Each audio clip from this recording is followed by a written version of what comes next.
and a very good evening to all of you. I'm Rajiv R and welcome you all to this edition of Bureaucrats India Dialogue Series.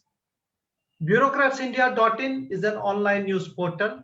In a very short span of time, it has carved a niche for itself in the world of online journalism and mass communication. Apart from highlighting the stories of good governance from across the country, BureaucratsIndia.in also captures the achievements of PSUs, corporate entities, and good CSR practices. Friends, today we have with us Ms. Aditi Garg, an IAS officer of 2015 batch from Madhya Pradesh cadre. She is currently posted as Chief Executive Officer, Jilla Panchayat, Burhanpur. As CEO of Indore Smart City, where she worked till she resumed the new responsibility, Ms. Garg did a fantastic job and brought in lot of laurels to India's one of the most beautiful cities. A Commonwealth scholar and an economist by nurture and poet by nature, Aditi is also a wanderer and a wanderer, a rare quality indeed. She is raconteur by experience and a grammar Nazi as well, but on social media. Over to you, Rajiv, sir. During our conversation with Aditi ji, we will have her insights and experiences into what led to the making of Indore Smart City. Good evening, Aditi ji, and I welcome you to this edition of Bureaucrats India Dialogue Series. Thank you. Good evening. Thank you for having me here. Thank you.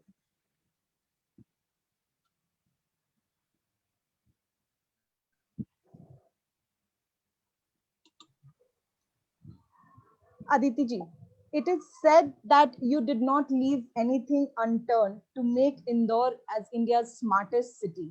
How much did you succeed in your efforts? Thank you, Nanaji. That's very kind of you to say that. Indore Smart City has done reasonably well in the recent years, and it has recently been awarded as the best smart city as part of a criterion of ranking that is decided by the Government of India, Ministry of Housing and Urban Affairs. And we have been lucky that we have managed to clinch the top spot, primarily because of a lot many initiatives that we have undertaken in various different spheres. My understanding is usually that the word smart or smart city is misunderstood or misconstrued to mean that it is a city that is catering to a certain kind of people, a certain kind of technology. However, our understanding of smart city has been that Indore Smart City should create a niche for itself. It should resonate with the vision of the people of the city. And the whole purpose behind the Smart City project has been to revive and reinvigorate the spirit of the people of Indore. So we never aimed to emulate or to replicate any city of the West or even India. We wanted to always rekindle the spirit of the city of Indore itself. And I'm happy that we have been able to do that to a certain extent. We managed to reach across various communities, various sectors. We wanted to, as a smart city project, touch upon various aspects of the day-to-day lives of people of Indore, whether it is to do with their daily commute, whether it is to do with cleanliness, which is a shining example when it comes to people's participation in Indore, or whether it is related to heritage conservation and cultural restoration. So we wanted to smartly deal with the challenges of urban governance, and I'm hopeful that we have been able to deliver on the key aspect that makes any urban governance possible, which is basically the 4 Ps, which I call, which is focusing on the people, the place, the planet, and the overall performance of city administration. That's great. Aditi ji, the making of Indore Smart City is considered to be a classic case of rejuvenating urban dynamics and planning. कोई ऐसी एक महत्वपूर्ण चीज which you would like to relish throughout your life, which you have been able to do एक Indore smart city के CEO के रूप में, जो कि एक होता है कि एक रेफरेंस पॉइंट होता है, जब आप कहती हैं कि जब मैं इंदौर का सीईओ थी स्मार्ट सिटी का, मैंने ये किया था और देखो आज ये कितना अच्छा हो रहा है, something like this. You're very right, Rajiv ji, that urban administration is now a lot about renewal of urban dynamics and city planning. And one of the projects that was very close to my heart, also because of my own personal interest in the sphere of history and architecture and culture, is the whole project of cultural restoration that we undertook through the Smart City project. Indore Smart City, in fact, recently won few laurels in its work in urban restoration. We have undertaken very many varied restoration sites. If you look at Indore, Indore is a very historical city. It is a culturally rich and diverse city. And most importantly, people of Indore relate with its history and its culture very deeply, and they resonate with the culture in it on a day-to-day basis. So we wanted to, as part of Indore Smart City, we wanted to touch upon this aspect of life of people. A lot of times what happens is that when historical monuments or relics or buildings are taken up for restoration, usually they are just painted up, they are spruced up from outside, and they are readied for the people. As part of our project, we did not want to do that. We wanted to give a new meaning to the term adaptive reuse. We wanted to tell people that if, for example, we have the famous Rajwada in Indore, we have the famous Gopal Mandir. These are historical sites of immense cultural and social importance. We have the Gandhi Hall, where the relics of Gandhiji have also been housed at one point in time. We wanted to preserve these monuments for the people of Indore so that they could be taken forward, and the city and the citizens could realize that the effort of urban administrators, of government, and of communities in restoring this has a special significance. So what we did with adaptive reuse was show that people who lived in Indore could relate to these monuments not just because they were of historical importance, but because of their day-to-day requirements. So, for example, when we took up the Gopal Mandir restoration, we said, look, we will not just restore the relics and the dilapidated old building, we will create a whole new infrastructure out of it. So in one complex, we housed a museum where people could go and visit. We started with the designing of a children's complex inside the Gopal Mandir, where families could visit, spend time with their children, make them realize the importance of historical monuments.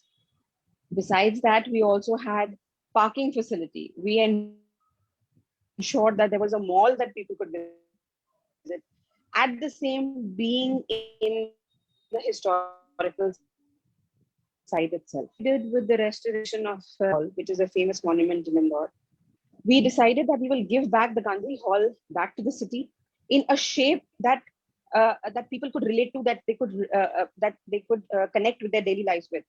There was a dilapidated clock tower at Gandhi Hall, and with the use of imported technology and architects from abroad, we managed to restore the clock tower, and now people can hear the clock ring on the hour every hour and realize that these monuments are not just part of the overall architecture and urban space, but they are part of their daily lives. People visit the Gandhi Hall for their daily convocations and events. So we wanted to give back to the city something that they could possess as part of their daily routine. So I think that has been one of my most satisfying experiences as part of the Smart City project, where I felt that cities and smart cities don't necessarily have to be about robotic parking or about smart classrooms only, but at the same time, they also should be about things that relate, that people relate with, that are very close to people's heart, and especially citizens of Indore. That's great. Okay. Naina. So first of all, my compliments to you, for doing such a fantastic job. And I truly feel you cannot make a city smart without restoring its cultural value. So moving ahead, Indore was adjudged overall smart city winner jointly with Surat. under India's Smart Cities contest of Ministry of Housing and Urban Affairs.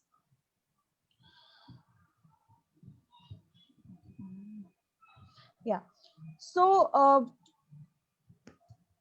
what tilted the scale in favor in Indore? So we, to tell you the truth, we in Indore had always hoped and assumed that one day we would be able to clinch the top spot of being the best smart city in India. One of the things that I think stood out for Indore is that Indore, for a period of time, has been doing very many different things, very innovative things. But at the same time, we've been doing things differently as well. I think one of the recognitions that we received from Government of India as part of this ranking and overall grading was the way in which we have undertaken our projects, the way we have conceptualized and imagined the Indore city to be, the way we have invested our time and resources in redesigning, replanning, and involving the communities of Indore in our overall planning. And most importantly, I think this is also a recognition for the efforts that we have put in place in terms of implementation of these projects. You realize that smart cities are essentially huge infrastructure governance companies. We deliver huge infrastructure projects, and they need to be done differently if they need to have a significance in the life of the people. And one of the things that I felt we have done differently is, firstly, we reimagined our projects. We did not go by the book where we said that we will do robotic parking, as I mentioned earlier, or we did not want to restrict ourselves only to the cleanliness projects of Indore. We wanted to make use of technology as a bridge to deliver the present governance issues and the pressing matters that face urban administrators. We wanted to face our challenges by trying out new opportunities, new ideas. So we have really reimagined most of our projects. And that is where I think the differentiating factor is, where Indore has been able to stand out in terms of the scale, the scope, and the vision of projects. The other thing I felt Indore benefited from was the way in which we have delivered these projects. So we have really reimagined the way in which our projects are going to be implemented. To give you an example, we undertook the restoration and the redesigning of one of our most famous food streets. Uh, I mean, people from Delhi or other parts of India where they have these chart streets and food streets would understand that usually these narrow streets are in the older part of cities. They are chock a block with traffic. It's very difficult to access these streets, and the whole experience of going and enjoying street food or the food culture of India becomes quite pressing and quite stressful. So when we reimagined the street, we wanted to open up, free up spaces. We wanted to make sure that there was not just space for cars, for a certain community, or for a certain class of people, but that streets were accessible for all. So when we redesigned the street, we wanted to open up access to people. At the same time, we decided that we will, the name of the street is Chappan Dukan, the most famous street in India, that in Indore, that we redid. And we decided that we will creatively deliver the implementation of this project. So there was a decision to redo the entire street in 56 days itself. Chappan Dukan had to be redone in Chappan days, and the entire street was replanned, redug, redesigned. All the utilities were underground. The whole shopping experience had to be changed. So our plan and our objective was to give back to the city something more than we had taken from it. And we put a timer on the street in front of our project area, and it was a reverse timer, and it showed exactly how many days of work was now pending. So that was something that people could very creatively connect with. They knew exactly how much time a project would end in. So there was a definite end date to one of our projects. And that's something that has worked quite effectively with many of our projects in Indore. We've been able to creatively design and reimagine our projects. Hopefully, that is one of the things that will continue as a tradition as part of our future projects also. And I mean, it is the spirit of the people, and it is the gung ho nature of Indorians that has made all kinds of laurels and all kinds of awards possible. And it is only because of their zeal for new things that push us administrators to try and achieve more. That's great. In fact, I think that there are many feathers in your crown which you got when you were the CEO in Indore Smart City. Carbon credits initiative also got a lot of appreciation, and the brand behind the move was none other than Aditi Garg. Will she tell us how did this unique idea strike her? That's very kind of you, Rajiv. I think the credit for conceptualization of this entire project goes to the entire Indore Municipal Corporation Smart City team. We realized that what usually happens with urban administration and city governance is there is always a lack of funding. You know, it is very difficult to take up big, challenging, as they say, big bad projects. It's very difficult to take them up because they are usually riding on the back of huge funding constraints. So when we were looking at these challenges, we also wanted to understand how some of the investments that we had already made in this sector could be turned around to give returns. There is always an economic cost which is associated with government investment. So, for example, if I want to make an investment as part of a government initiative in a clean and green project, there is usually an economic cost because the investment entirely has to come from the government sector. So we wanted to explore options of how these uh, long gestation projects, heavy investment projects could have a return over a period of time, and they could generate an ROI of their own. So we started exploring the option of carbon credit. And one of the things that we did as Smart City was we decided to, like I mentioned earlier, Indore and the Indori spirit pushed us to dream bigger and hope for the unachievable. We happened to be the first city to be able to generate revenue through trading of carbon credits of its projects. We started with enlisting only 3 of our projects because we wanted to start small. We knew that we were experimenting on a massive scale, and being the first city to undertake such a task, we did not really have a template to work on. We did not know where to start from. So we decided to list 3 of our projects with International Environment Agency. It's a European body that we decided to list our projects with, that helped us generate these carbon credits. And we also traded them on the European platform to generate the revenue that we did. And we were lucky that we managed to get one of the highest rates that any private or government body in India has got for any of its carbon projects. So we got a fantastic rate on the international trading platform. That was also partly because of the reputation that Indore has created for itself and the name that Indore has made for itself as a municipal corporation and as a city, and the brand that Indore is, being the cleanest city now many years in a row.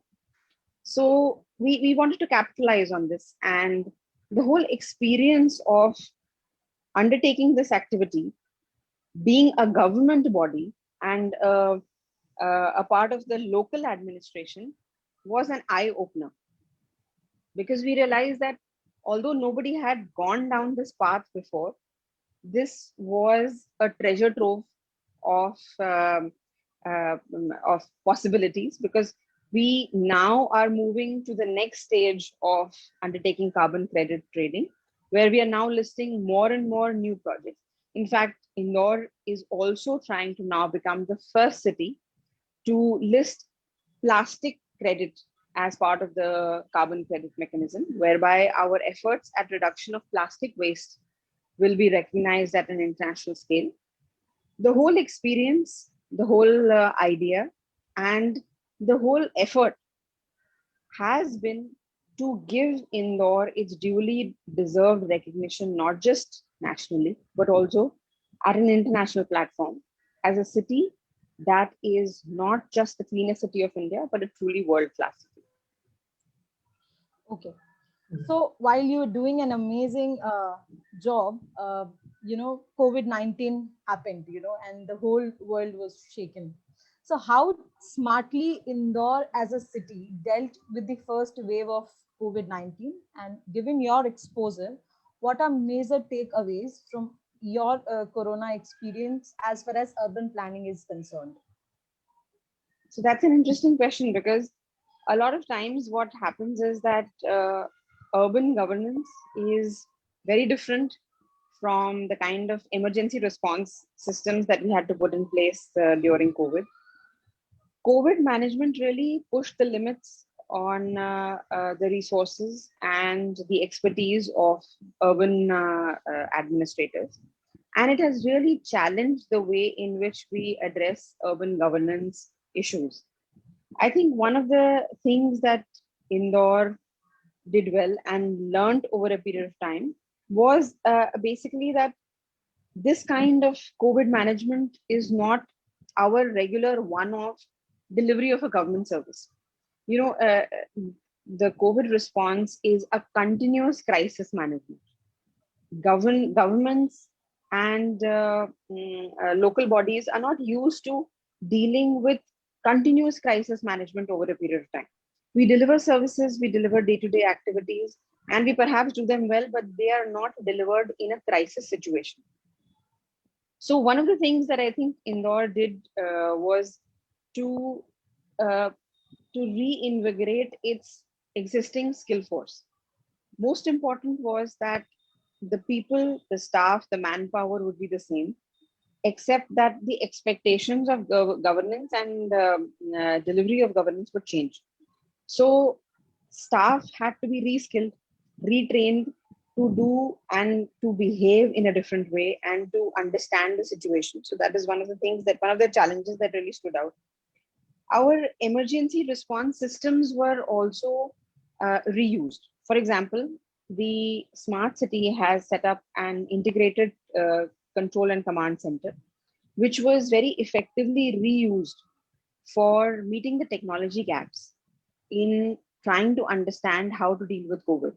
To give you an example, we also developed a geofencing app that helped us track and trace home isolation patients. So we wanted to basically reuse the same technology that we were using elsewhere and repurpose it for the emergency response that we wanted to use it for. Another thing that we did was the data-based contact tracing. That was very effectively done with the help of the integrated command and control center of the Smart City. So it was very easy for us to repurpose technology to meet this very specific emergency response requirement. The other thing that we learned from COVID, obviously, was that we need to recreate our urban spaces. When we think about our urban sprawl, when we think about our open areas and common public places, they are usually not designed to deal with the requirements of this pandemic, especially COVID.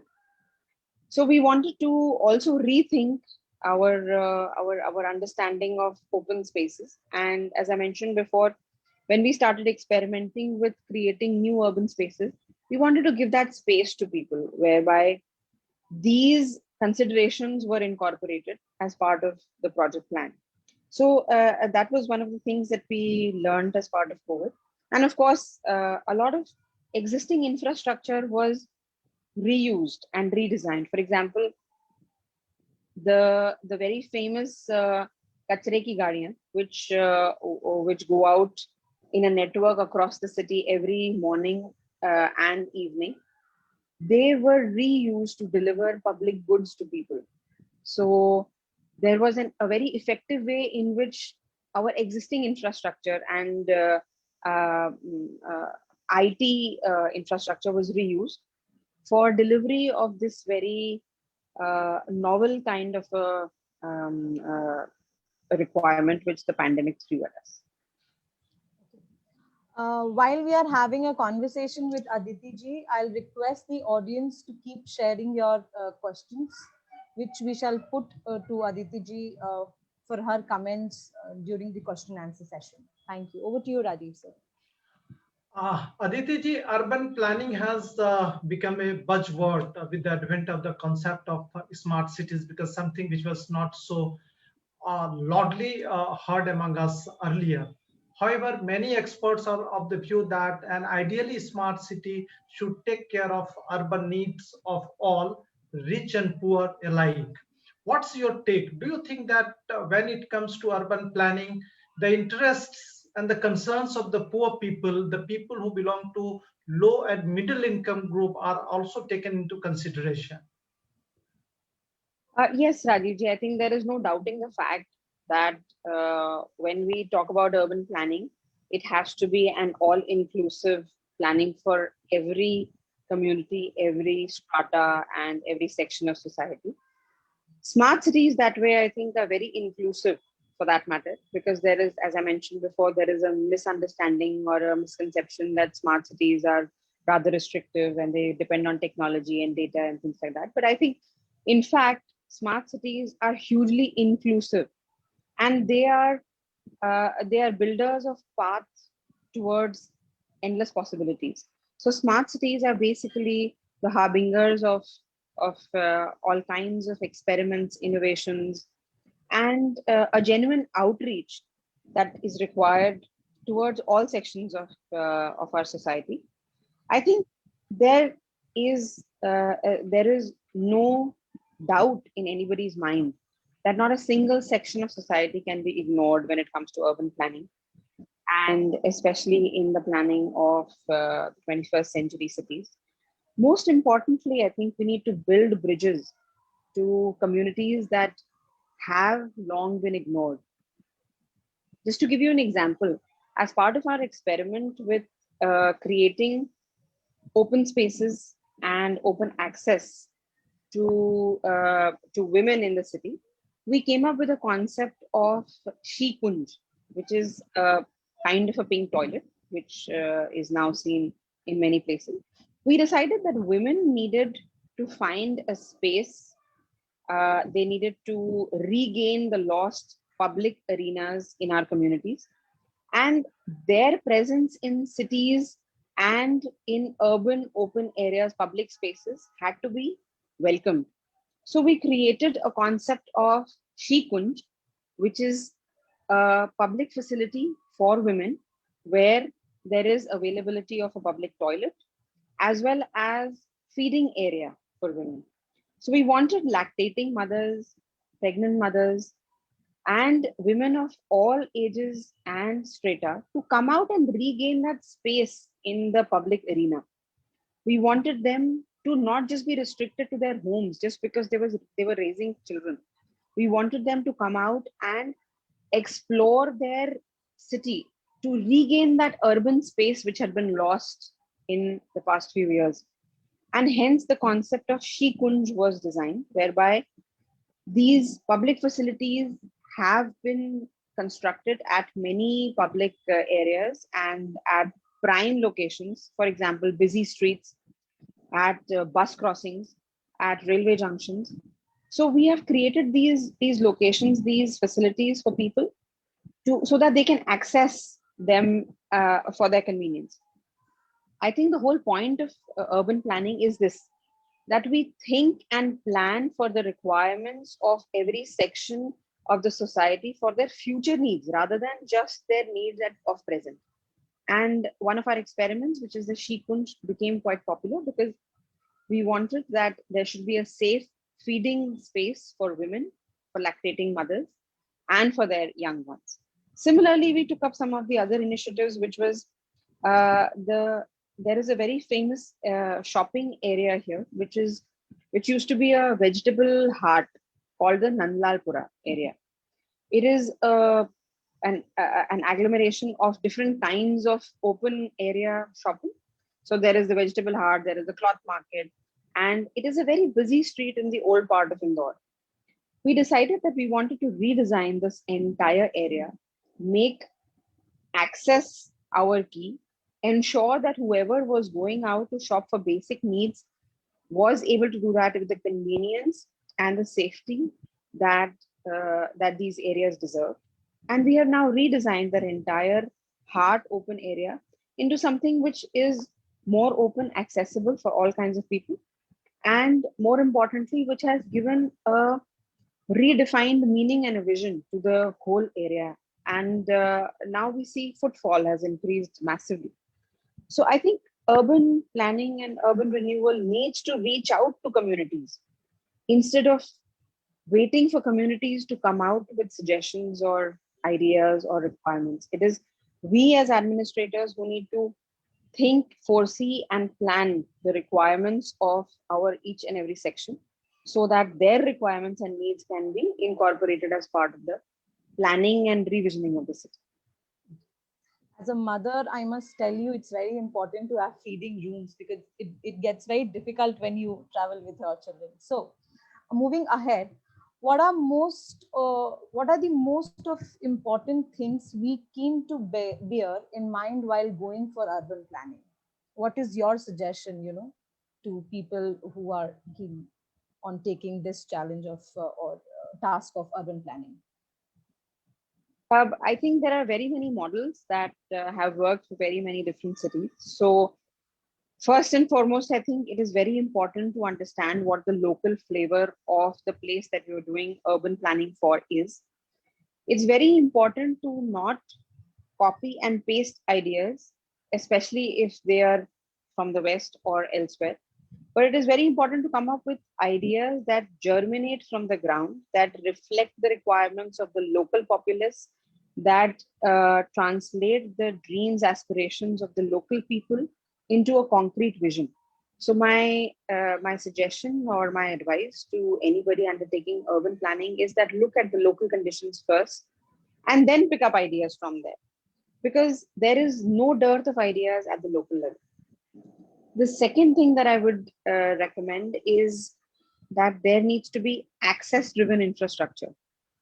We cannot have infrastructure planning whereby a certain section or a segment of people is excluded.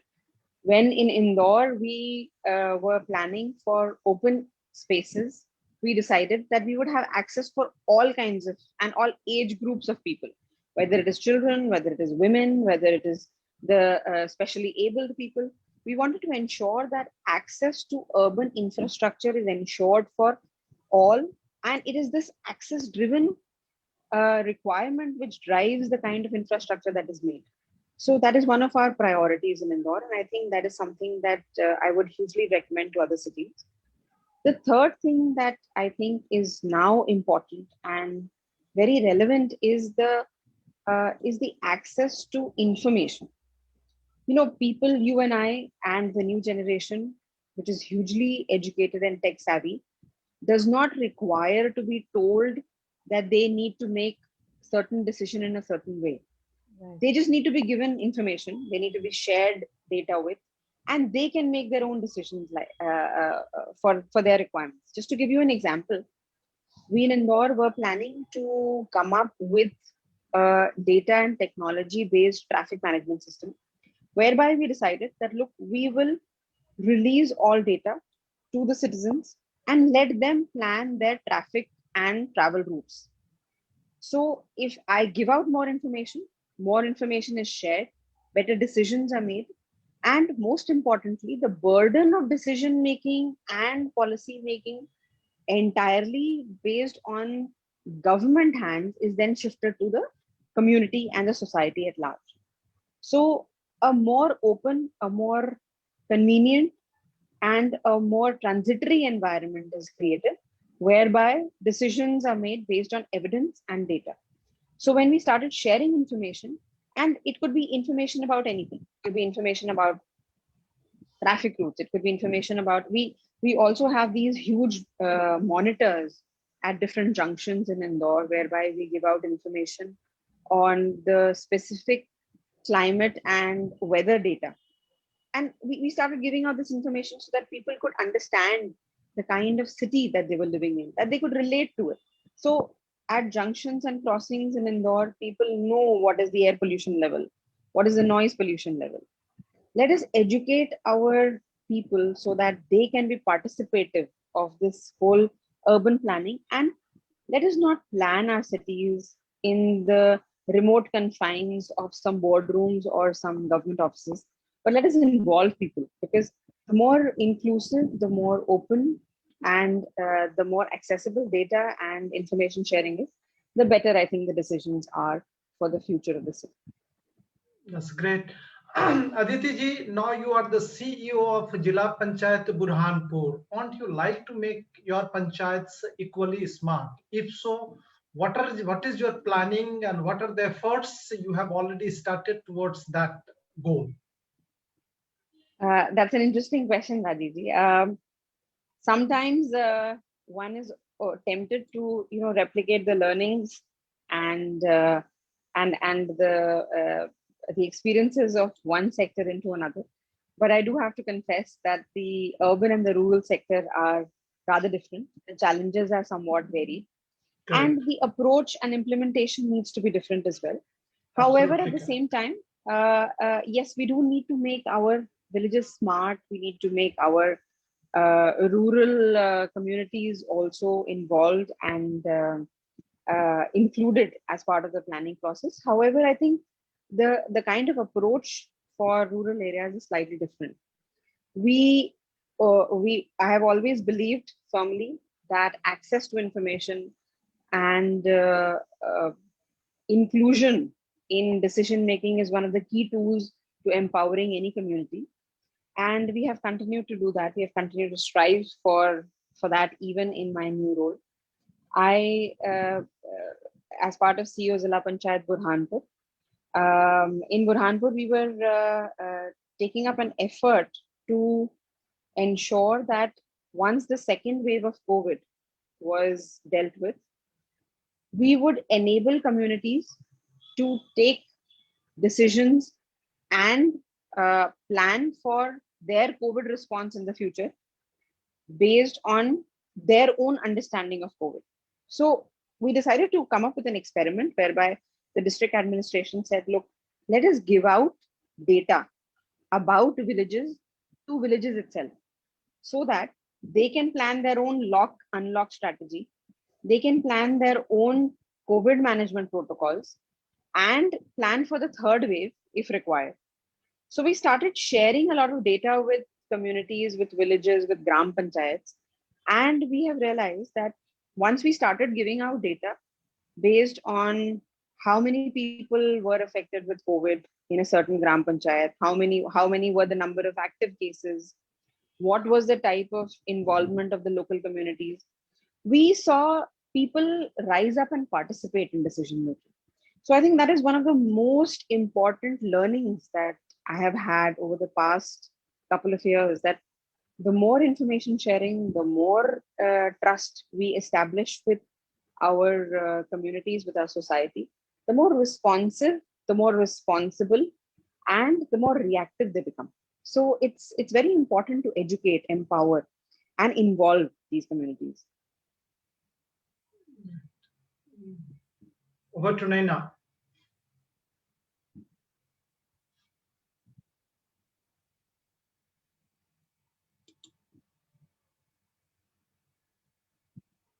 Naina, you will have to unmute yourself. Naina, you are muted. Sorry, sir. Sorry. Yeah. So while I was, scrolling my Facebook profile, I saw pictures of your daughter, which Nina ma'am was sharing. So I was wondering, how do you strike a balance between your professional commitment and a personal life? Because I feel as a mother, having a small kid, it becomes little more difficult to have that balance. What is your take on that? Is this? This is a This is a tough one to answer, Naina ji, because uh, there is, I think, there never really can be any convincing answer. And most importantly, what works for one may not work for another. So I don't want to, spoil the script for the other professional mothers out there. But I can share my experience, and my experience has been that first of all, it's all about your environment, your family support, your support systems that are in place. They say that it takes a village to raise a child, and trust me, it does. No working mother, no professional can raise a child or a family on their own. So I have realized this the hard way, and perhaps quite early in my life, thankfully, that the support of the family is very important. And there is no such thing, I think, as a fine balance between professional and personal life.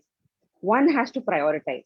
I read an interview of the former CEO and chairperson of Pepsi, Indira Nui, once, and she said that if I don't prioritize my priorities every day, I will never be able to finish a day. So I think that is what is important. Every day, we women, we come up with our own set of priorities, and we have to sacrifice one for the other. And I don't think there is any shame or anything wrong with prioritizing one over the other over a period of time, because one has to realize that one cannot have it all. And one has to, I think, strike the fine balance in one's mind more than in one's schedule. The fine balance is that one gets everything over a period of time. One cannot have everything at every minute. So it is a matter of choosing family at one point of time, and choosing one's professional life at the other. And I'm very happy. In fact, I mean, a lot of people think that working mothers, working professionals, they lose out. But in fact, I think uh, you know, women professionals actually gain a lot, because we have the fine, distinct advantage of being able to switch off from one important aspect of life to the other, and switch on from one to the other as and when we want to do that. And we get to enjoy the best of both worlds. So I think we should take it as a blessing, and as a very huge privilege and responsibility, that we have to manage both of these things. And I think one should really appreciate how we have been given a better deal in this than my male counterparts, and enjoy that part as well. Great. Naina, unmute yourself, Naina, please. So you can take the questions now. I think we can take the questions now. Yeah, Naina, in fact, there are two very important questions which Aditi ji would like to respond to, certainly. Aditi ji, one question is from Udit Mathur. He wants to know your views on the importance of water bodies in Indore. In fact, he wants to ask how water bodies have been taken care of in Indore, at least when you were the CEO of Indore Smart City. That's very important question. And I think that you should respond to this question first, and then we'll take the another question. So Rajiv, water bodies play a very key and sustainable role in the city life of Indore. Our city is interspersed with two rivers, and they create many such water bodies that needed to be preserved.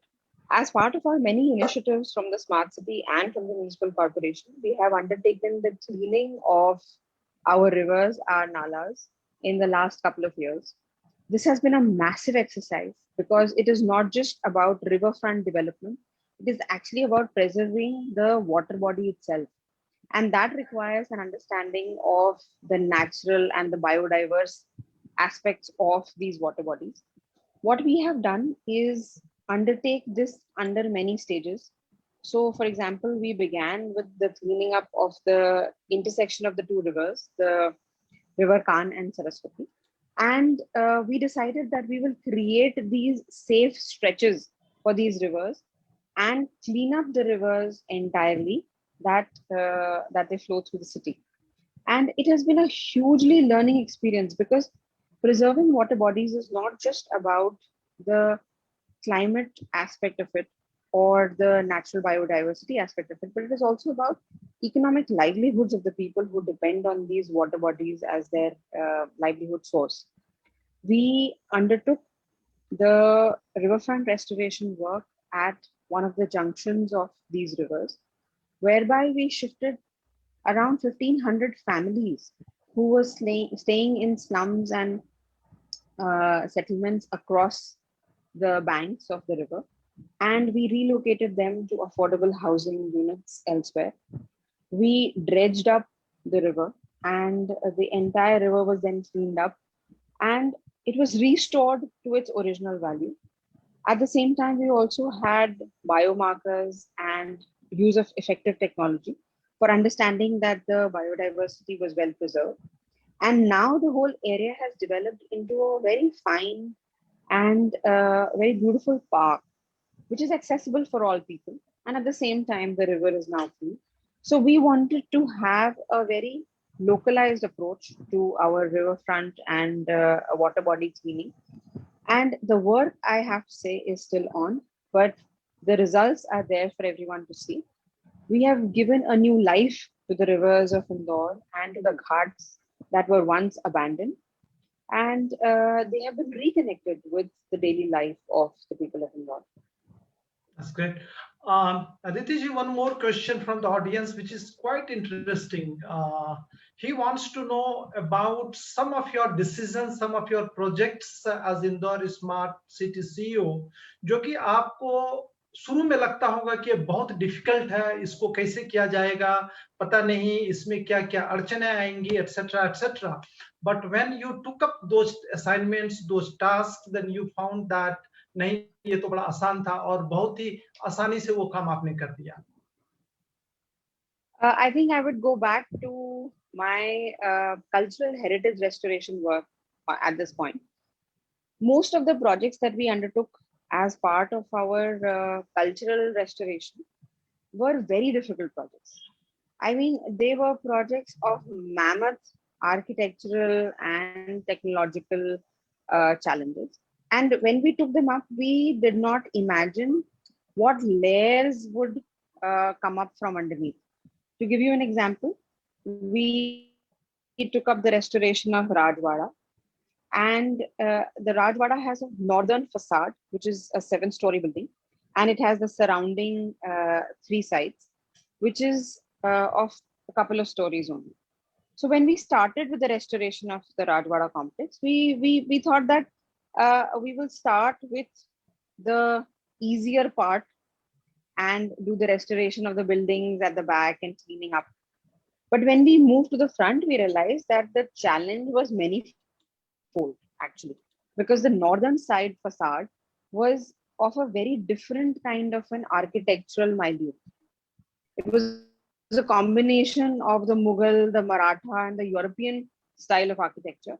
And we were, we were caught off guard when we wanted to come up with a solution as to how to restore the structure, because nobody had seen this amalgamation of 3 different architectural styles before. So it was, we had to hire external experts to help. We had to make use of technology. And at the same time, we also had to be sure that we did not in any way damage the original structure.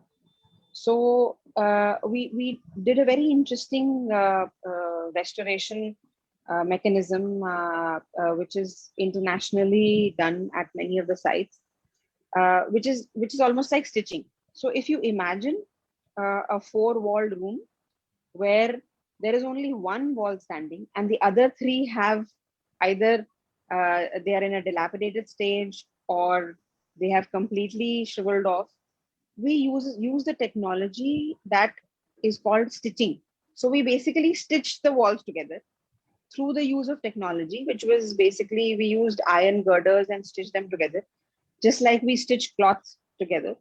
And we stitched these walls together to bring back the original structure into shape.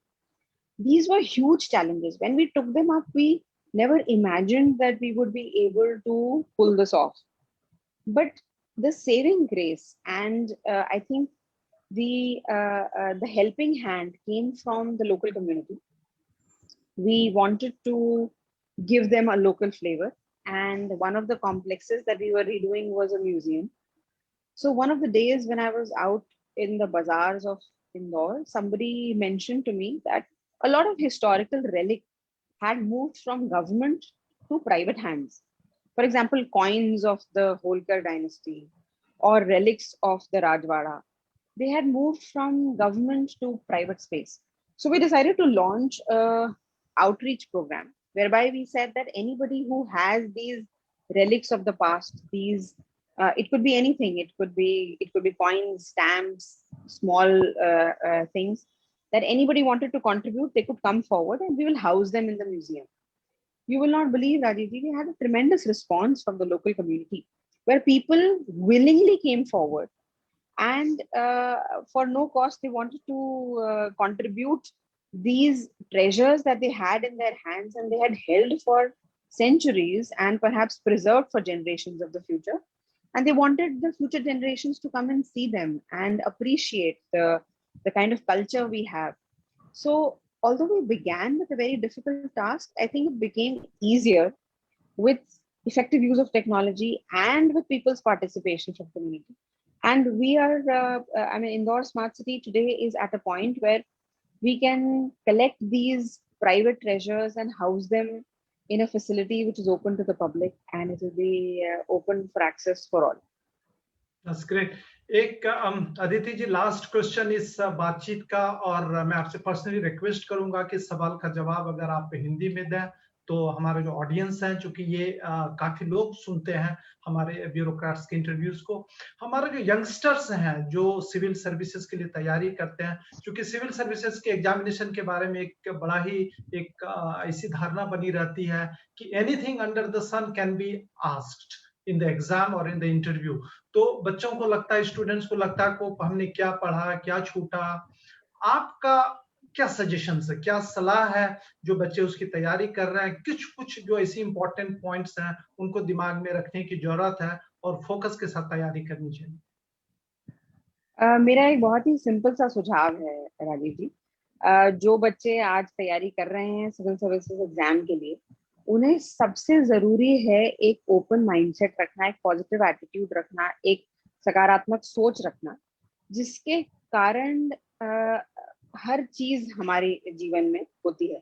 मुझे ऐसा लगता है कि ये civil service examination एक exam नहीं है, ये आपकी मानसिकता को दिखाता है, कैसे आप अपने दिनचर्या में, अपने जीवन में जो आपकी कठिनाइयां, विषम परिस्थितियां आती हैं, उनसे आप कैसे डील करते हैं, उनसे आप कैसे सामना करते हैं, और उसी जज्बे से और एक उसी मानसिकता से हमें एग्जाम को भी लेना चाहिए। देखिए, ये कई जगह कहा जाता है और बहुत बार कहा जाता है कि ये तो दुनिया का सबसे मुश्किल एग्जाम है और इसमें कोई भी सवाल कहीं से भी आ जाता है। जी। पर मुझे ऐसा लगता है कि ये एक ऐसा एग्जाम है जहाँ पे आपकी तैयारी से ज्यादा ये जरूरी है कि आप याद रखें कि ये एक किसी परीक्षा की तैयारी या किसी एक साल की तैयारी नहीं है, ये आपके जीवन भर में आपका जो एटीट्यूड रहा है ये उसका एक रिफ्लेक्शन है। आपने कैसे अपने जीवन में हर चैलेंज को, हर एग्जाम को लिया, ये उसे दिखाता है।